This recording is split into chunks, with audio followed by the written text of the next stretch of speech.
fortitude and enthusiasm for getting online and do a virtual tasting.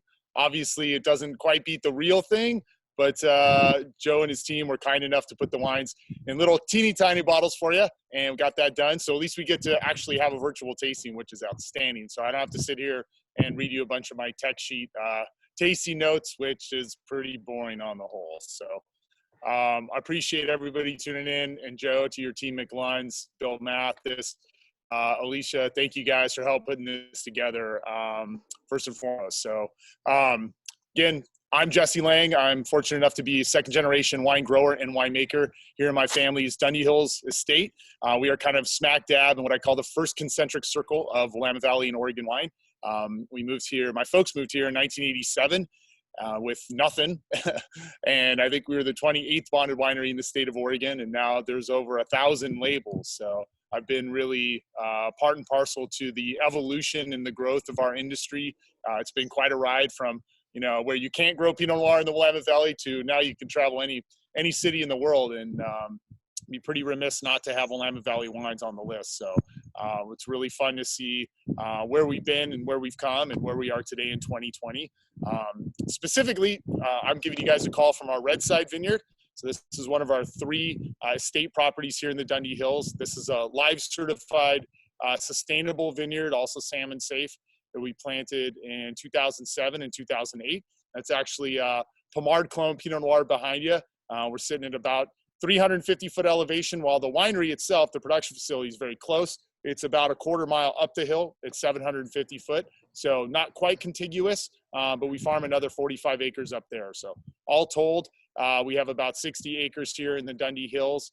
Majority of that where I farm is Pinot Noir. I also have a number of acres of Chardonnay and Pinot Gris. So that kind of covers our 3 core varietals that we made in our first vintage, 87, and we've continued to make every year hence up until 2020. So can't remember if that gives us 33 vintages or 34, but I'll have to take off my shoes to count that high. So welcome, and give you guys a little sense of where we're at. I figured we just run a bunch of extension cords and post up here in the vineyard because it was a lot more fun than calling you from my cellar office. So we put that together.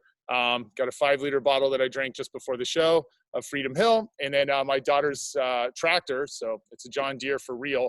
Make sure you don't tell her it's not a tractor, because she's 3.5 and quite, I don't know, sort of prone to violent outbursts of emotion. So we're going to let her roll with that. But that's not a real tractor, but we have 3 of them up at the other estate. But we're in the middle of spring. We've had bud break. Obviously, you can see the kind of shoot growth behind us. So the next big stage here in the Dundee Hills for us is bloom, so flowering. I hope the vineyard will forgive me, but I stole a couple clusters, but give you guys a sense for shoot growth here. So this is a Pinot Noir shoot.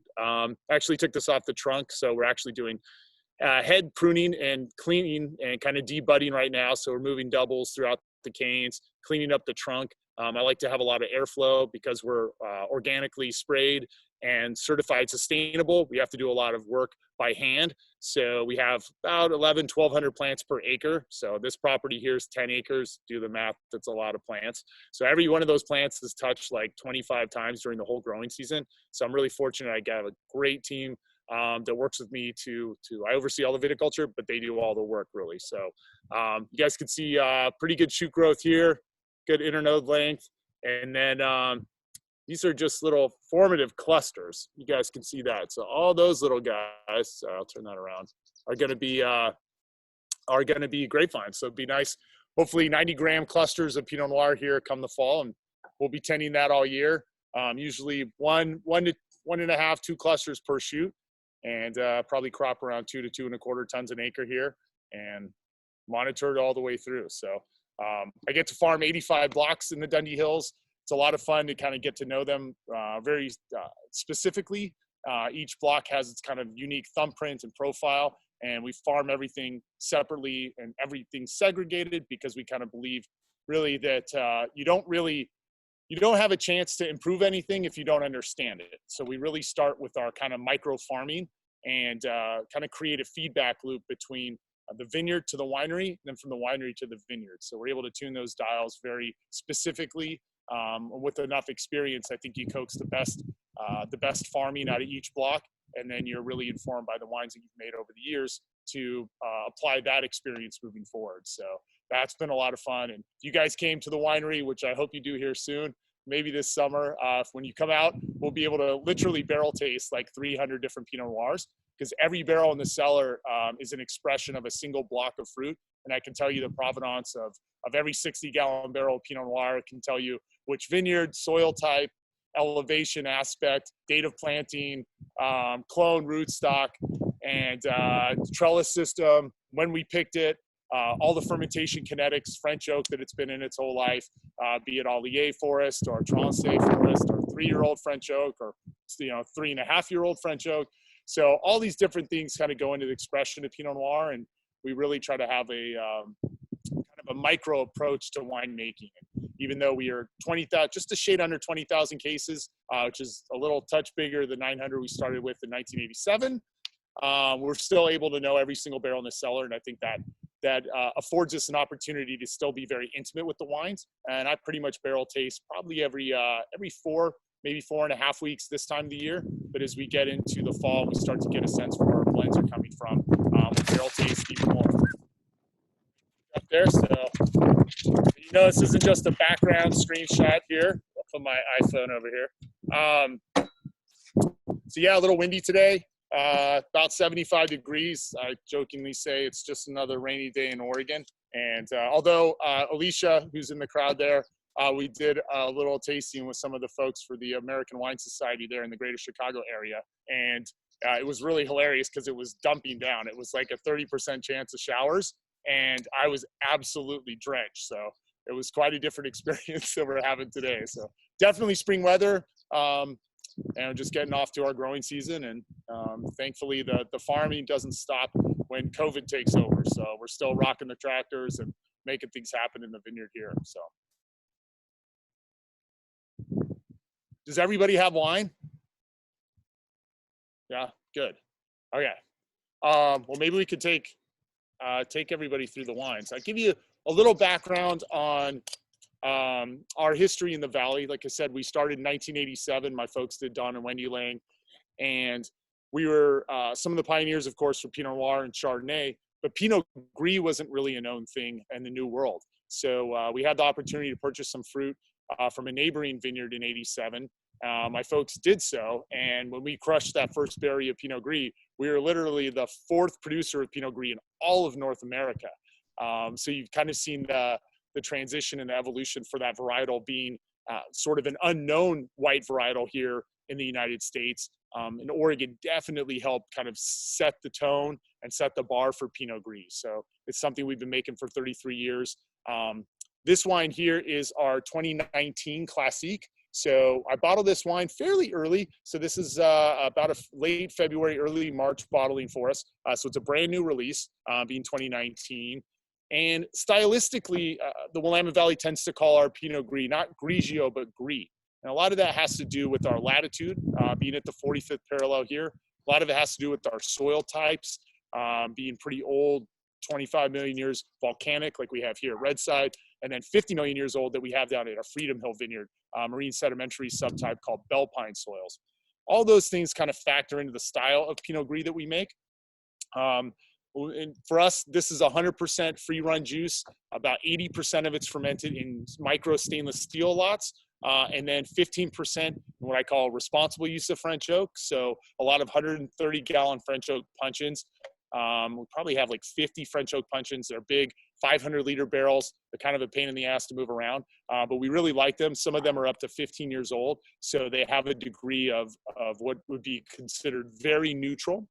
And they're really beautiful fermentation vessels. So we give this wine a little kiss of that, helps round out the mid-palate, kind of different yeast trials happening for those different barrels, and I think adds some complexity on the palate, kind of brings up the mid-body. But generally speaking, for our white wines and our program in general, we like to have whites that have great vibrancy and sort of life force. And when I say that, it's a hard thing to communicate over a screen, but for me, it's sort of the acid profile in a wine is what gives any wine, and especially white wines, kind of its vibrancy. So all these wines are 100% natural acid, so they have great kind of lift and carry through the palate. And for us, you want to open with a lot of tropical fruits, richness on entry, enough body to be paired really well with food and to have on its own too.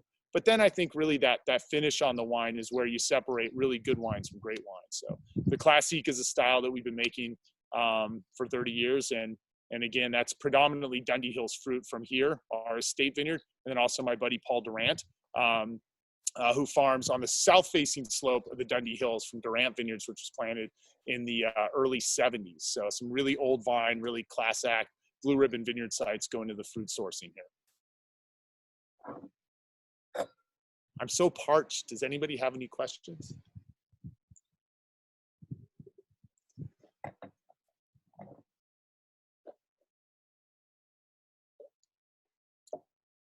Joe, do you have any questions, senor? We have nothing in the chat queue and do not have any hands raised. So do please feel free to unmute yourself to ask any questions away.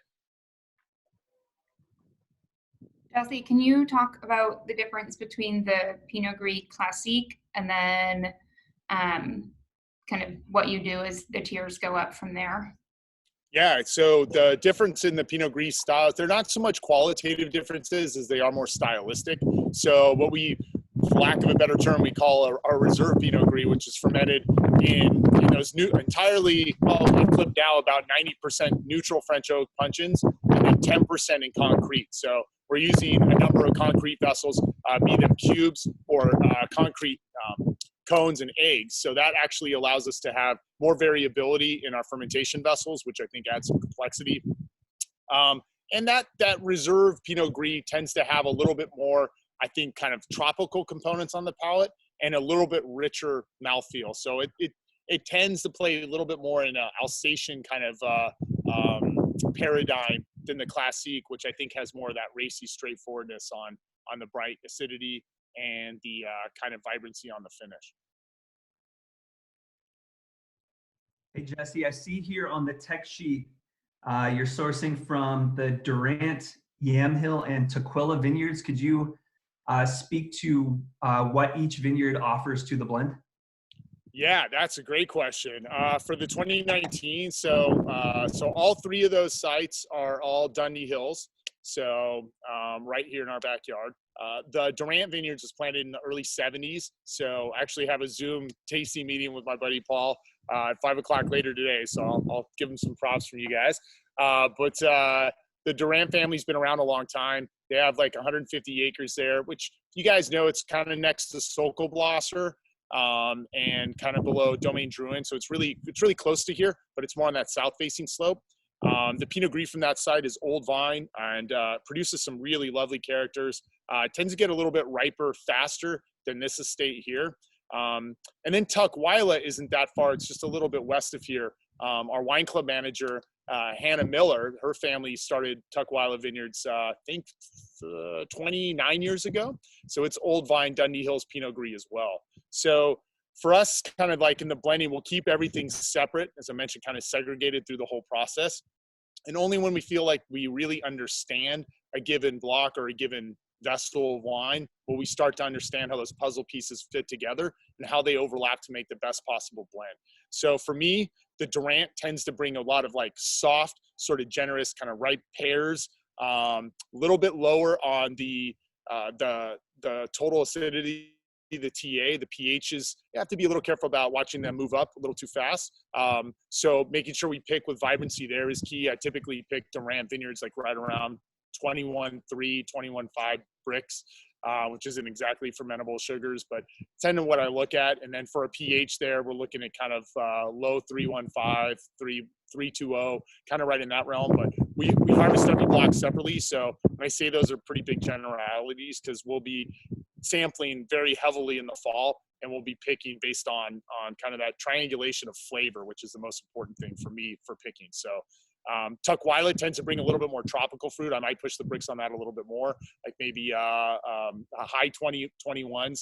And I look for that to bring a lot of that kind of like maybe like pineapple notes and kind of guava fruits, and those kind of tropical components to the wine. And our estate tends to bring, it's a higher elevation. It's almost double the elevation of those other sites, which is a huge aspect of what we do for picking.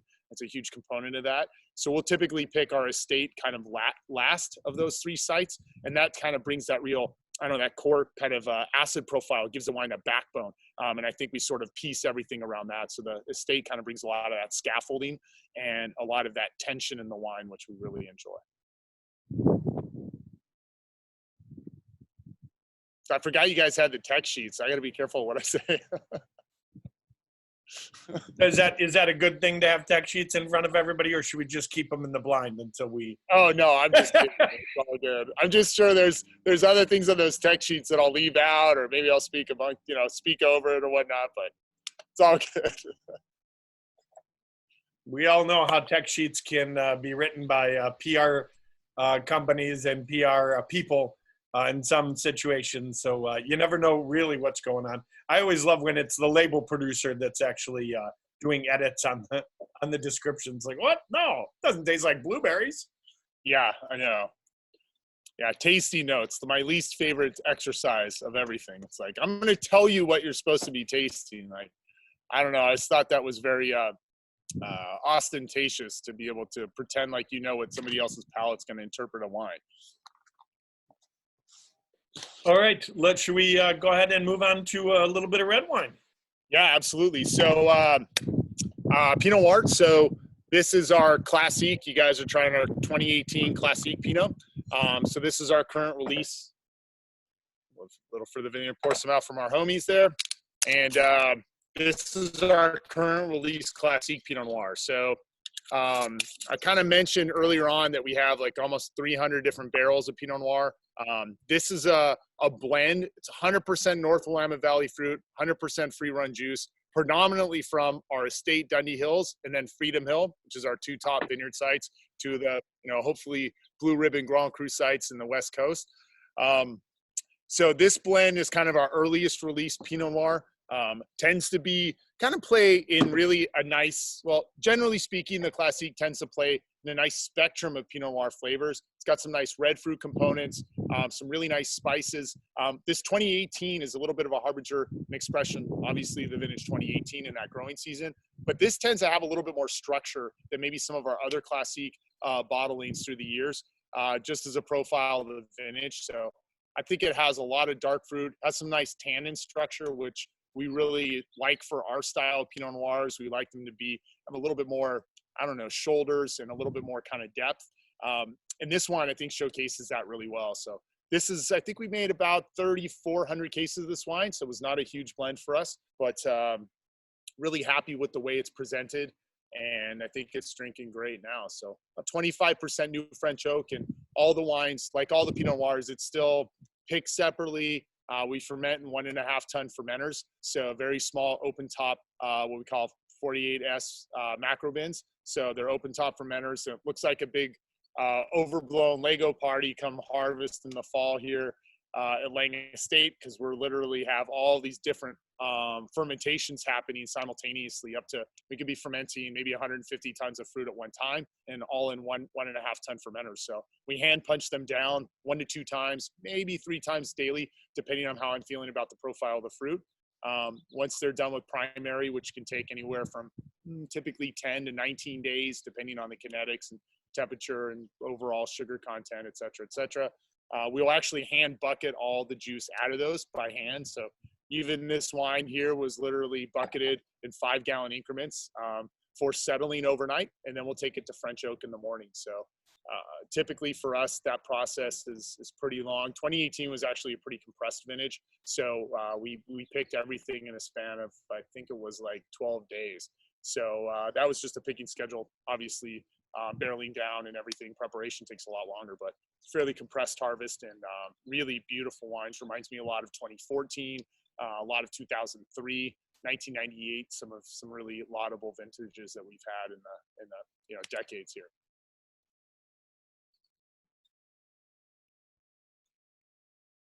I got a little more than 2 ounces, right? Sorry.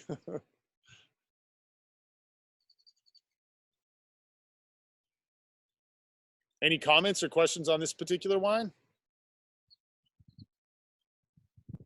Hey Jesse, so for the Classique, just like the Pinot Gris, do you source some of the fruit for this outside your state vineyard? Mhm. Yes, sir. So this is a fair bit of this comes from the Freedom Hill Vineyard. So that's south of here. I guess we could talk. We have that wine on deck for later on, but Freedom Hill south of here, about 30 miles in the foothills of the Coast Range. It's a site we've been sourcing for over 30 years. So outside of our estate, it's probably the site I'm most intimate with, and I know kind of like the back of my hand. So a fair bit of that is influenced here. Also, the Yamhill Carlton district. We have a couple blocks of fruit over there, predominantly 777 clone from Yamhill Vineyards and Hershey Vineyards. So there's a bit of a sort of Willa Kenzie soil influence on this particular blend. And then Mistletoe Vineyards, which is actually in the new Mount Pisgah AVA, just over the hill from Freedom Hill. So very close as a crow flies. That has some influences here, but predominantly this wine, probably to clip at 80%, is from Freedom Hill and then our Dundy Hills estate properties.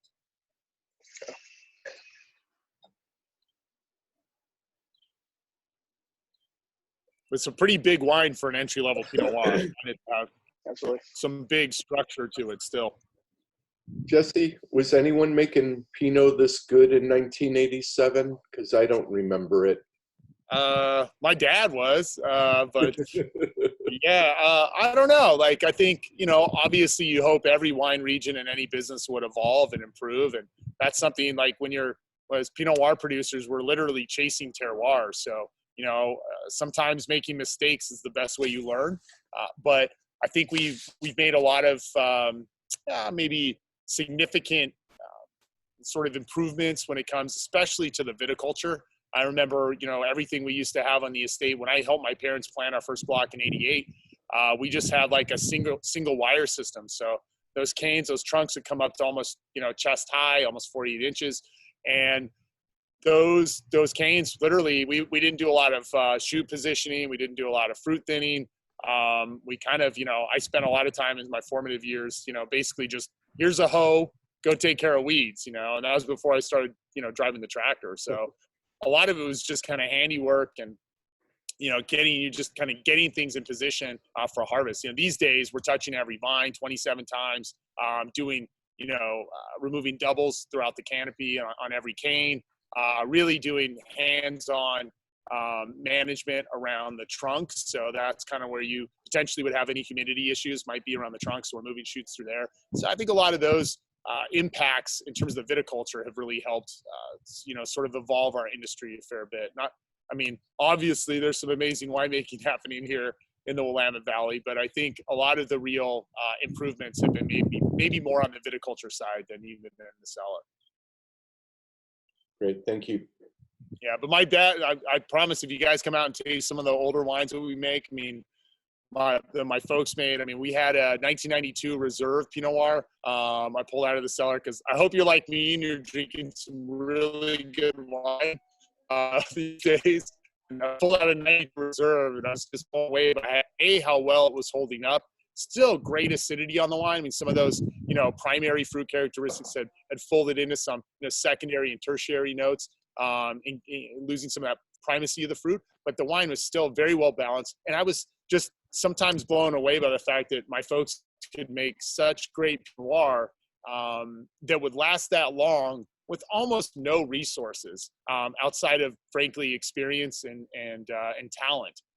So that's something that's always amazing to me and really cool. It validates a lot of what we do here in terms of, growing the right grape in the right place. And there's no substitute for that. Frankly, that's why we moved to the Willamette Valley to make Pinot Noir, Gris, and Chardonnay, was to grow the right grape at the 45th parallel in a proper cool climate with Jory soils. And, that was kind of the benchmark. Thanks. Yeah, good question. And I promise if you guys come out, we could pilfer through the cellar and drink some of those. It's one of those things where, I think a lot of new brands can talk about that sort of thing, but we actually have the cellar and the vintages to prove it, 3 decades back. And that's something that, we don't, I don't want to say brag about, but we have that opportunity.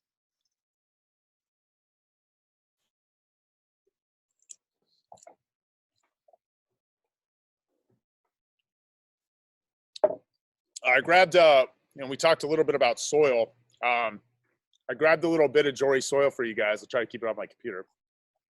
But this is Oregon State soil, so you can kind of see it's a kind of rusty color, a little bit orange tinted.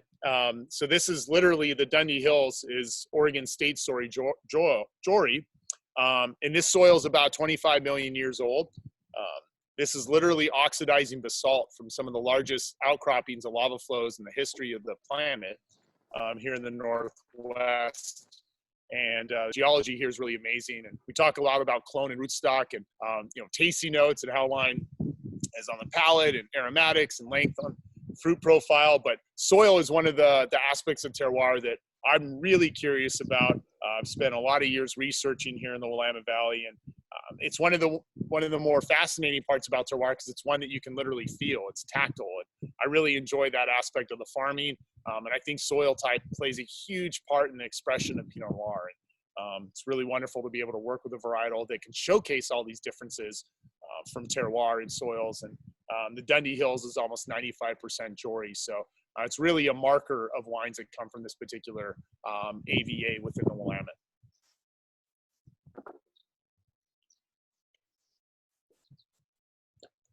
Any other comments on the Classique? Jesse, I had a question. The Classique has a little bit of a little smokiness to it. Is that because the 2018 vintage had some of that, or is that just me? Yeah, I think some of that's a new barrel. It's a fairly new release, but yeah, I think 25% new French oak. I have a little bit of that component. And I definitely think the 2018 vintage has a little bit more of the brooding kind of darker profile. It's not like a strawberry, super red fruited wine. I think it's got more of that structure and a little bit more of those brooding aspects for this particular vintage. I think that's fair to say.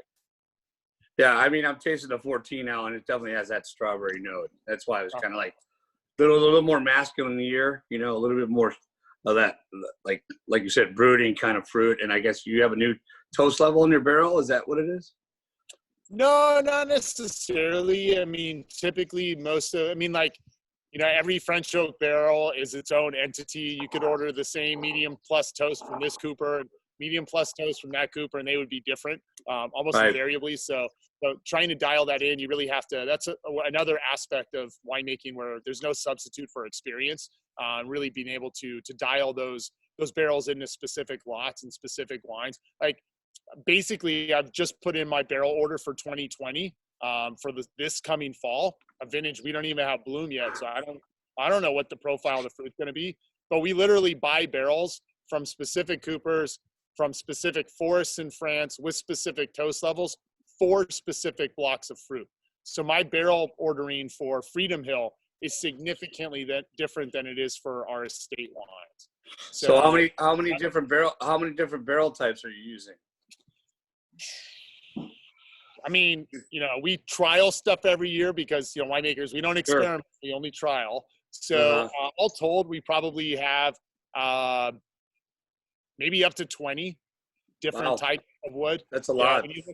It's a lot. I mean, it's fascinating. So we're always doing things with like 4-year air dried French oak versus the industry standard's 2 years for air drying French oak, right, or any oak barrel. For us, we have a minimum of basically 36 months, so 3 years in our cellar, and we're trialing a lot of stuff at 48 months. So for us, that season is a really great way to kind of to sort of frame Pinot Noir without dominating it. And I think you'll see, with our wines, we try to have a somewhat responsible approach with the way that the wine is interacting with the wood. We really think it's more important to have the fruit show through than just the kind of be dominated by French oak. Excellent. Thank you. Yeah, it's a great question, though. We could talk all week about fermentation vessels and French oak and toasting levels and the regions of which the fruit sourcing for the wood is, and it gets pretty complicated pretty fast, but it's a lot of fun to learn about. I have a question. Where Jory soils are concerned, how is water retention with the Jory soils, and what's the effect on the fruit? Yeah, great question. Something I'm very concerned's too strong aware of when we get into the fall. because water retention's huge. And during the summer too, when we all our vines are non-irrigated, so I guess you could say we're water conserving already. But definitely the way that you would farm marine sedimentary soils versus volcanic are, not completely different, but there are definitely differences when it comes particularly to water. So Jory soils drain really well, but they also retain water better than marine sedimentary soils. So sites like Gamhill Carlton, AVAs like Gamhill Carlton, they're all on Willackenzie soils, and Freedom Hill, which is on Bell Pine soils and other marine sediment, they're going to dry out faster than the Dundee Hills.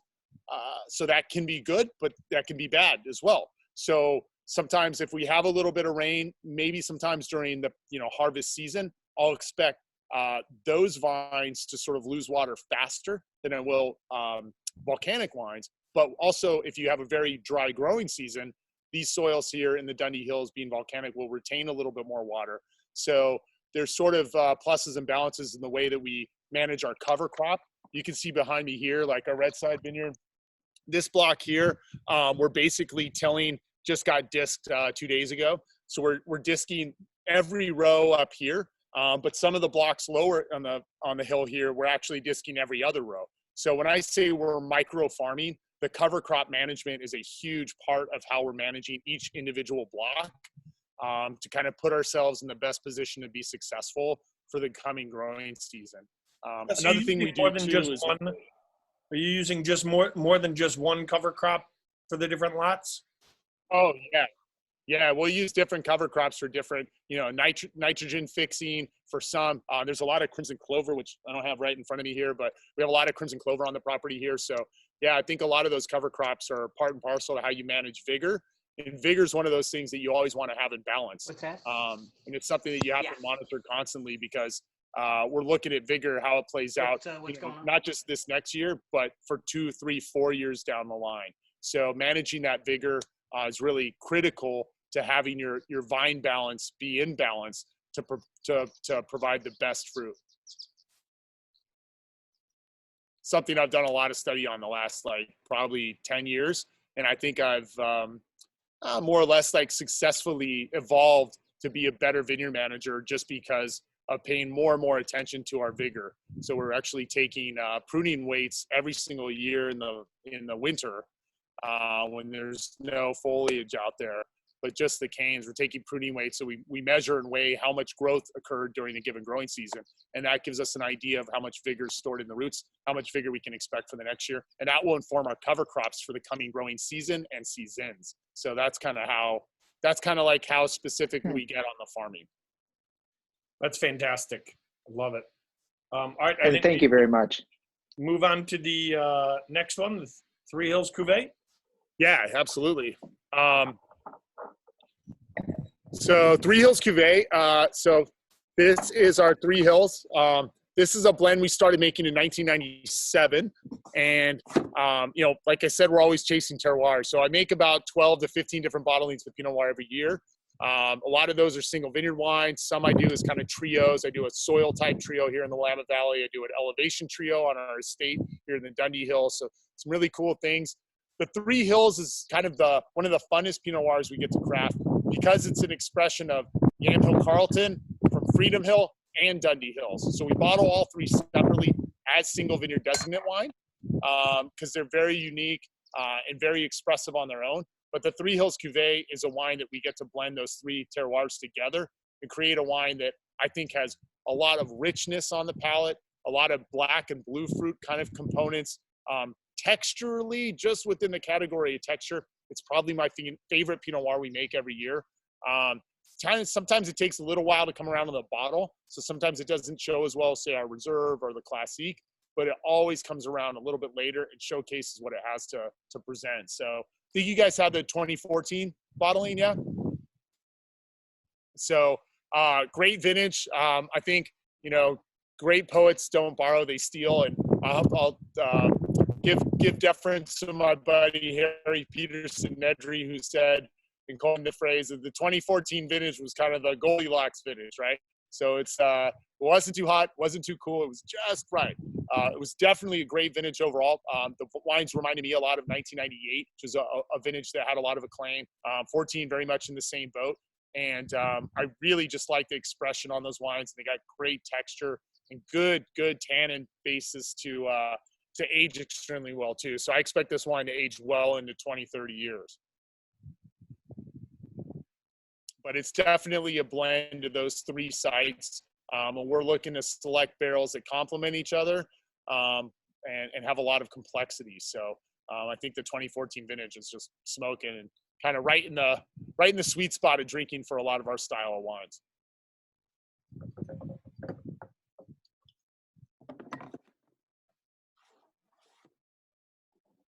A little bit newer French oak on that, a little bit more. So the Three Hills Cuvee is going to be about 40% new French oak. So all things considered, it'll have more of a French oak impact than our Classique. But I think the fruit handles it really well. And those sites just tend to have a little bit more structure and the kind of profile on it. I think it can handle the 40%.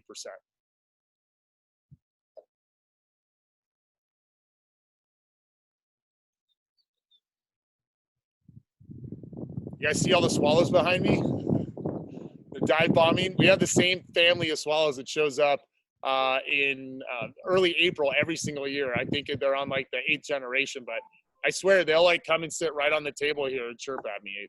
I know you get a little misty-eyed about living in a vineyard, but it's true. It's there's a lot of cool things that happen. We saw 2 bald eagles this morning off my deck, so huge wingspans. I had my daughter over, so I think it's kind of cool to have springtime and be outside as much as possible during these crazy COVID-laden days. So thanks for getting me outside too. I appreciate it. What's the alcohol on the Three Hills? You know, off the top of my head, it's probably right around 2014. Should be like right around like probably 13.8. Was it higher than the other? It seemed lower. Yeah, I don't, off the top of my head, that I used to get on my old man for not getting every detail right, but he had 25 vintages under his belt with, 20 lines of vintage. Do the math. It's a lot to keep. So I'd have to look at the label, but yeah, I think about 13.8 on that wine. We're a little higher. We're at 14.2, so it is a little higher than the others. 14.2, okay. Like I said, damn tech sheets.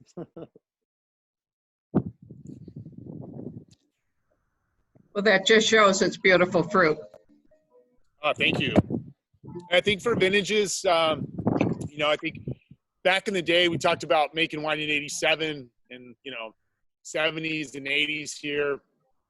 I think, we had a reputation, it's Oregon, it's wet all the time, but we get about 52 inches of rain here in the Willamette Valley annually, in the North Willamette Valley. That's on a, per year basis, but almost all of that rain happens in months where the vines are dormant or just coming into the springs. So our winters are pretty wet, but when you get into the critical growing season, like July, August, September, we get less than 1.5 inches of rain for each of those 3 months. So it's really nominal during the course of the growing season, which is the most important part of the year.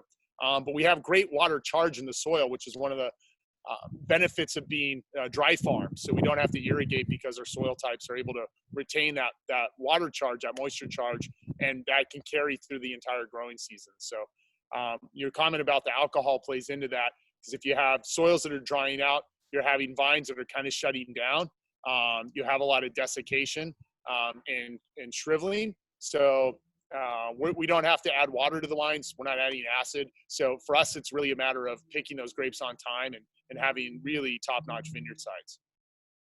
And making sure in a vintage like 14, you don't pick when things are at 27 bricks. So for us, that's kind of a key component, is picking right at optimal ripeness. And I mentioned my vineyard team earlier. It's our cellar team too. I'm there every step of the way, but you can't do it on your own. And for anybody who works as part of a team, it takes the whole organism. So I'm really always appreciative of my team, who works crazy hours that I push them to day after day after day after day to kind of make and capture the best parts of every vintage. So and that's 2014 13.9 is where the label has it. Oh, it is. Okay, so I was a little bit close. All right, 13.9, so fairly close. My dad would be proud. Any other comments on the three hills? I think it's drinking really good.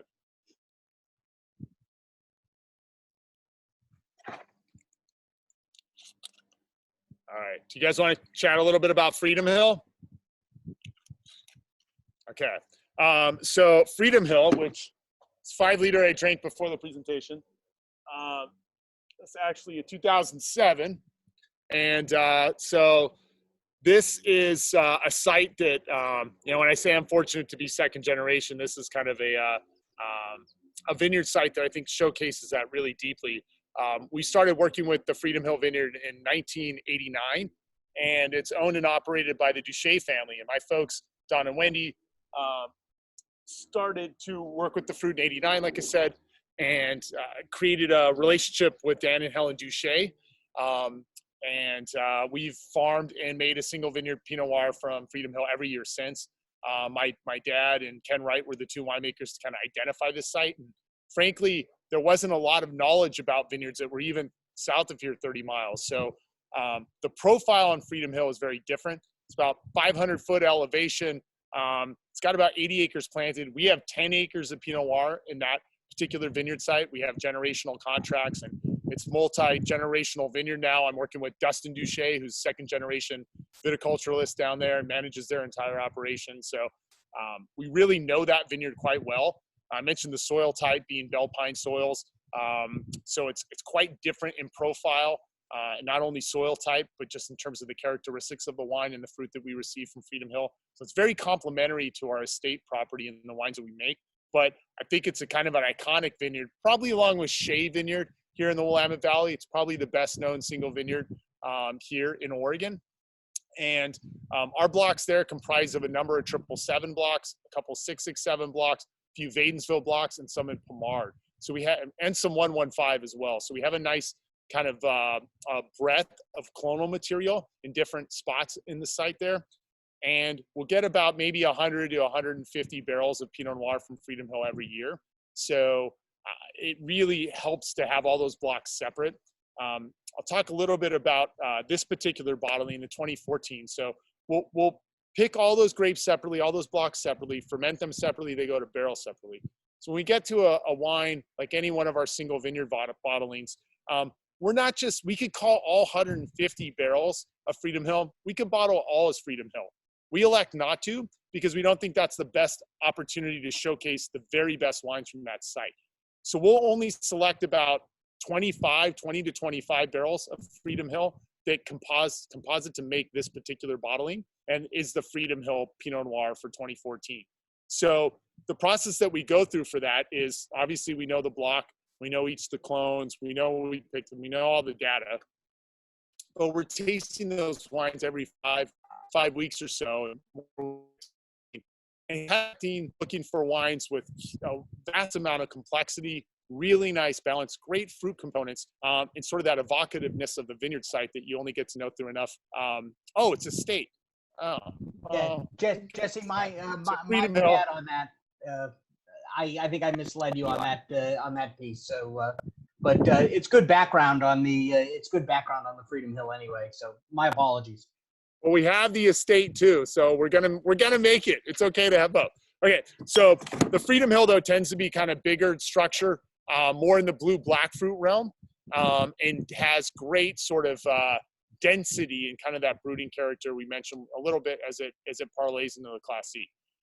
You guys are drinking the estate Pinot Noir, I hear, so we could chat about that too. So the estate, I mentioned all the volcanic soils here. I gave you guys a breakdown a little bit of where we are here in the valley, 25 miles southwest of Portland, kind of that first concentric circle of the Willamette Valley.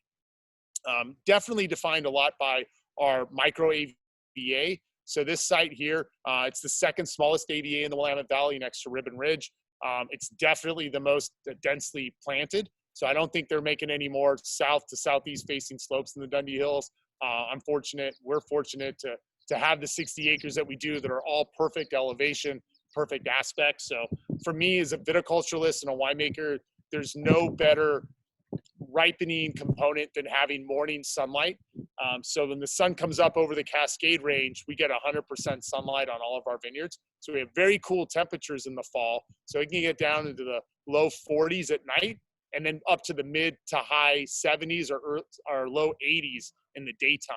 So that diurnal temperature shift really allows us to have full flavors that get developed, but those cool temperatures allow us to retain acidity and balance in those wines. So all east-facing slopes, southeast-facing slopes allow us to get all that morning sun, and they don't get baked by that western sun when we have warm temperatures in July and in August, where you just have the heat of the day and the sun pounding on the grapes. You get a little bit more shading there.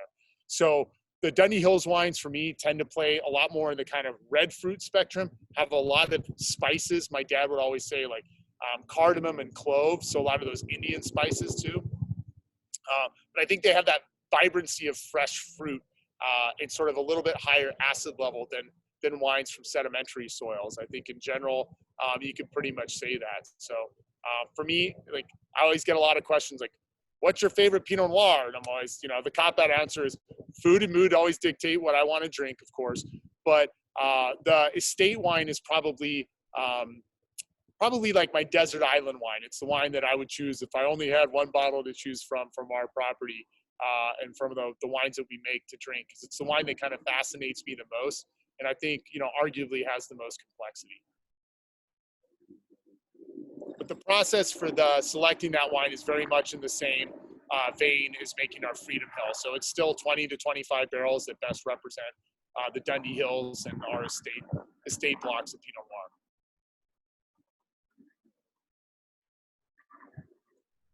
Jesse, quick question.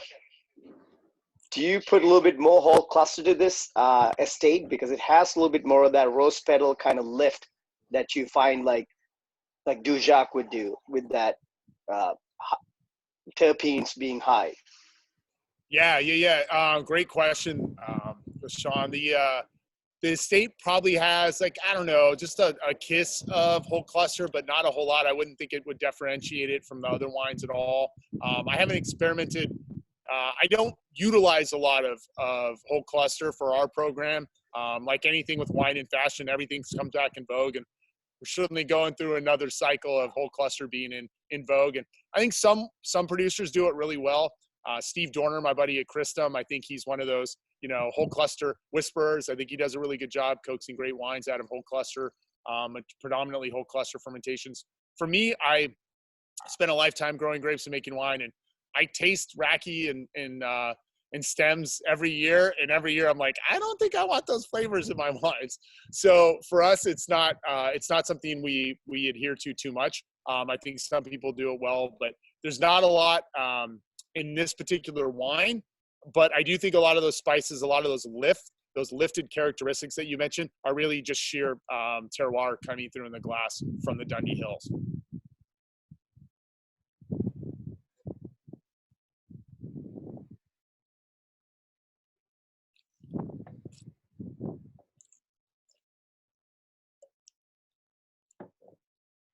So I wish I had the Freedom Hill there so we could juxtapose them, but they're really fun to see side by side. And I think we've poured a lot of Freedom Hill in your market in the past, so I think people have an appreciation for it. But for us, it's really fun to see those two wines.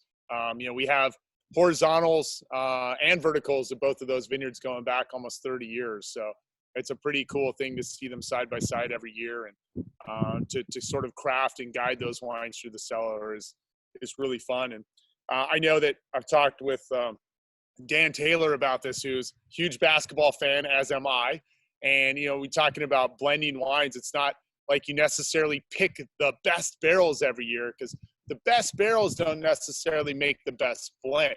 What you want to find is your barrels that are among the best, but the wines that have the synergy to raise the bar for each of them. So you have a collective whole and that tapestry of wines that come together to make a better wine. And, for us that love basketball, I kind of liken it to the Spurs of 10 years ago, how their team was just one organism working together and firing on all cylinders. Even I know we're going back to the Bulls days and watching that dynasty on ESPN, but the way those teams worked together was just almost uncanny. And I think piecing together barrels sometimes, especially with Pinot Noir, is kind of an exercise and watching that teamwork happen. So it's probably my favorite thing I get to do as a winemaker, and probably favorite responsibility that I'm tasked with. And Jesse, it also helps if you can find a barrel that's 7'2". Yeah, that doesn't hurt. Yeah, no doubt. Yeah. Agreed. I didn't get that tall. I'm not as tall as you. Hey, Jesse, fantastic wines. I'm curious, what's been the biggest kind of philosophical shifts you've incorporated since you've taken over from the early days of the plantings and vineyards, if any? Yeah, I don't know if there's a lot of philosophical shift. Like, we talk a lot. Like, I grew up, I worked at Santa Barbara Winery for 2 years. I studied enology and viticulture at Lincoln University in New Zealand. I've learned a lot from my colleagues, and I travel, and I usually almost always go to wine country and, kind of pick up everything I can steal and replicate and kind of mix into our fold here. But I don't know if there's so much in the way of like philosophical changes. I mean, my family, really hang our hats on making wines that are varietally correct and regionally correct. I think that's something for us that's very important, to make wines that represent our area and represent the varietal that they say. I think there's, chasing scores is something that we could do. Our wines have really good accolades, but I've never made a wine with a score involved. I literally say this, I'm like, we could make higher scoring wines tomorrow if that's what we wanted to do, but that's not what we try to do. We're trying to make the very best wines and grow the very best grapes we can.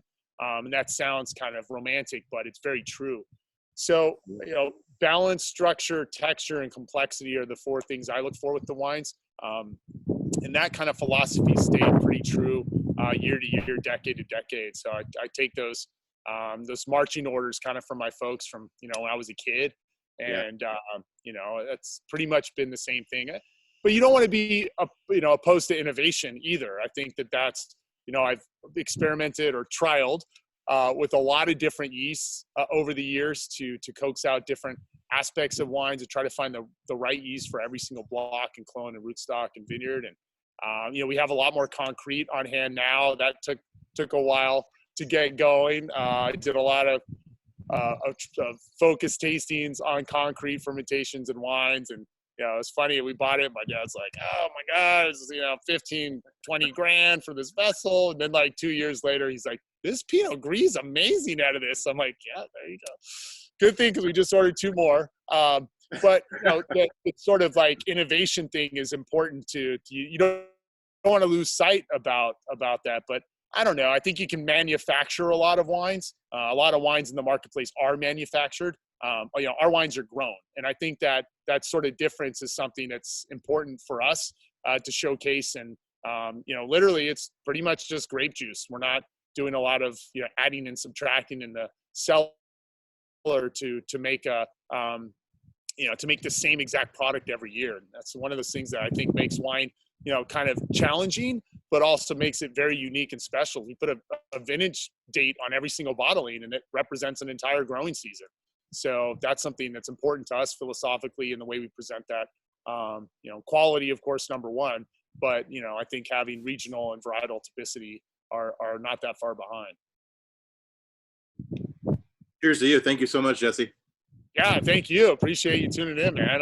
Hope everybody's staying safe out there. And like my wife's at the hospital. She works in labor and delivery and a nurse. So we're banging pots every day at 7 p.m. at shift change. And, we got a baby on the way and a 3.5-year-old kid. And I'm not a stay-at-home dad, so this whole thing is crazy.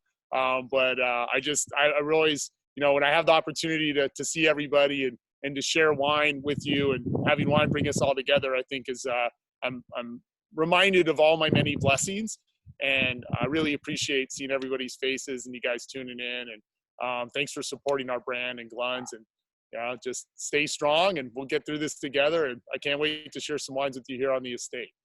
I did want to share a couple quick things about Jesse. Jesse's wife is not only a frontline nurse at the hospital there. She has been on 7 days a week since this entire thing got started. She is an absolute rock star. Jesse has been doing as good as he can, but he's on 7 days a week on the front line of actually making the current vintages. So bottling this week, continuing to bottle. You guys are doing a great job. We thank you very much. And I also want to say even bigger thank you to his wife in the fact that she is due in 2 weeks and she's still crushing it. So she is just superwoman. If you have an opportunity to keep her in your prayers, keep them in your prayers, that's awesome. It's just so great to see people with passion, both in our industry, obviously, and in the healthcare, in the front lines of this crazy COVID situation we're in. Were there any questions that we wanted to ask Jesse before wrapping this up? I do have one. Great, Daniel. Yeah. What is there's a use of lures on all of your bottlings, and some are different. So I'm curious about the story behind the choice of the lures. Yeah, thank you. I unfortunately I get that question a lot, and I almost always gloss over it because, frankly, I've been looking at these labels since I was a kid. So the labels that you guys see, those are actually hand-tied Atlantic salmon flies. We're big proponents, obviously, of sustainability and freshwater here. And I sit on a couple advisory boards for Freshwater Trust and Native Fish Society. We do a lot of work to give back to education and environment as well. But it's sort of emblematic of our passions for the Northwest and Northwest wine. So we commissioned some of the top fly tyers in the planet to craft these hand-tied flies for us. Every single Atlantic salmon fly is pretty complex if you look at it closely. There's a lot of different feathers that go into tying them. They're quite very much works of art. Every single one of these flies is like $900 retail. It's crazy. They come in shadow boxes. Like, you don't want to drop them.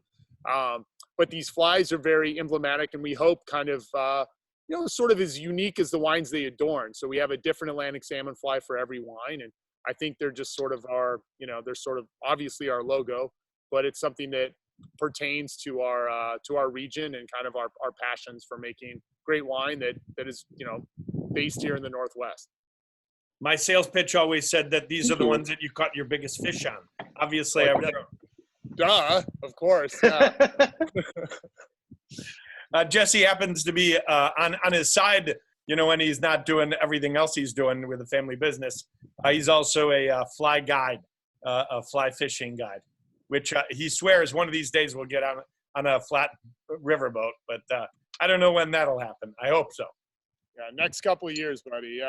I'm trying to train my daughter to be a fly fishing and bow hunting guide. So we'll see if that works out. And she's what, 4 now? Almost 4. Yeah, she's a force of nature. Yes. Having met her, I know. I swear, she asked for wine. I don't know. Like, I grew up in a wine family, so I don't know any better. But she'll ask for wine. I literally had her sip like a Brunello the other night, and she's like, "That's not Pinot Noir." And I didn't even I mean, just the time. But she tries, she's like, "That's not Pinot Noir, Dad." I'm like, "Oh my God." So great. Awesome. She's already differentiating between red varietals already. So I'm like, that's incredible. So well, I'm still trying to get my girls to taste something other than grape as a descriptor. It's fun. It's fun. Any other questions we got for Jesse Lange here? I got kind of a silly one, but who's the better fisherman, you or your father? Oh, my dad, for sure. He always takes the best spots, and I let him have it. He's definitely the best caster in the family. I'm more like, if they're not going to eat, they're not going to take that particular fly, I'll just move on. My dad will cast the same fish for like 3 hours. So I don't have that kind of patience. It's not part of my DNA, but for him, he's the most fluid caster in the family for sure. He's left-handed, so everything they do looks better. But yeah, he's definitely a pinpoint accuracy guy and a phenomenal fly fisherman. Any other questions we got for Jesse? So I've got a question for everybody here that is participating, and a number of people are participating on their phones, not listening or not watching on the video. I did want to, obviously we're trying to get this better every time we do one of these guys. And shipping out, we had the hot sauce bottles originally that were 5 ounces. I know everybody enjoyed those. We are trying to get a little bit more receiving the benefits of smaller sizes to be able to do this a little bit more often. With the 2-ounce bottles, everybody believes that's a good amount. And then everybody had enough, as far as the quality of on the presentation, the bottles, everything should have been topped up, no air, and hopefully everyone had a good experience with the bottles. Bottle was perfect, but I didn't realize with the first one, they were right up to the top. So of course I spilled it all over my table. Sorry about that, Aunt Barbara. Awesome. Well, I have to applaud our team here. Glunz really is rocking it with jumping on this, getting the glassware sterilized. We've got our cellar master from Glunz Family Winery on board here, and he's Cipriano, and he's been doing all the bottling. 1 bottle at a time, puts out about 11 bottles, sample bottles, and then packaging them up. I think if you've been on the last couple, you've seen the change in packaging is hopefully good. We are including the sales sheet and the different tech sheets. If there's anything that you kind of would like to see as a build-up or an add-on to these tastings, please shoot me or your sales rep a message, and they'll get it to me. Is there any way that we can improve this outside of having 12 sample bottles delivered to you? But I hope that this experience has been great. One thing I wanted to say is that we do have special pricing that Jesse and Bill have put together for the month of May. And we've got some really nice pricing on there that they wanted to kind of offer you guys, because obviously we're in this price point, we're a little bit slower on the uptake in sales for the last couple months. So we have everything in stock. If you're in an on-premise, and a lot of you are, and you are not able to have your restaurant open yet, but you want to take advantage of these, please let us know. We'll go ahead and either put it on an order for you and back order it and send it to you when the restaurant's open, or we'll give you a one-time shot on it when the restaurant does open. Just remind your rep that it came from me, and we'll make sure to get that price point taken care of you, regardless of whether the restaurant's open now or not. Trying to think if there's anything else. I have to give the major kudos to we had a great help with this with Jackie Chavez from our office. She and Cipriano did all the labeling, all the bottles, everything, and I just want to thank them for that. And I am thinking that that's just about it on my side. Bill, anything on your side?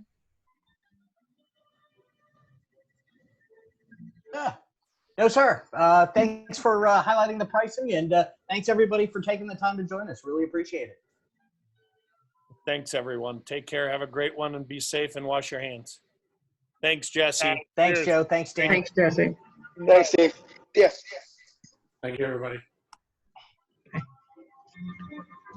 Oh, so many messages. I just see it now.